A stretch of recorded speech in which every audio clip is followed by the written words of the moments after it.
Marcel Waingro, la présidente de l'Institut archéologique de Santa Fe, déplia lentement les doigts de ses mains croisées sur le plateau soigneusement lustré de son bureau. Avec la même circonspection, elle s'empara d'une enveloppe de papier kraft en faisant briller le vernis de ses ongles manucurés. Nora Kelly, qui l'observait, s'était habituée au maniérisme de Waingro depuis que celle-ci avait pris les rênes de l'Institut.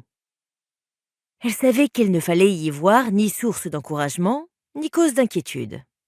A priori. Waingro la gratifia d'un large sourire. « Je vous ai demandé de passer me voir ce matin car une opportunité s'offre à nous. Il s'agit d'un projet formidable, je dirais même extraordinaire. Connor et moi aimerions que vous en preniez la direction. » déclara-t-elle en adressant un coup d'œil à Connor Digby, assis à côté de Nora.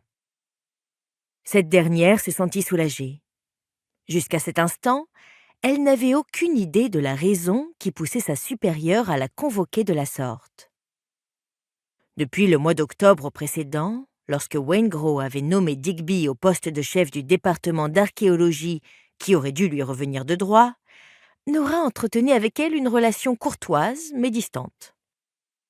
Digby, qui occupait le bureau voisin du sien, était un honorable archéologue ainsi qu'un garçon agréable, à défaut d'avoir de l'imagination. Mais les relations de Nora avec son nouveau chef étaient pour le moins délicates.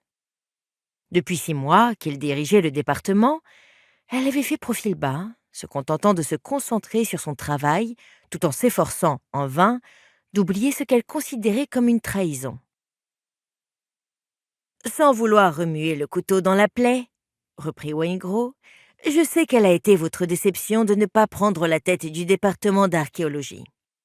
Vous avez formidablement contribué à la réputation de l'Institut et vous ne serez pas étonné d'apprendre que ce nouveau projet est une conséquence directe de la publicité dont a bénéficié cette maison grâce à vous. » Nora attendit la suite, peu habituée à voir Waingro la complimenter de la sorte.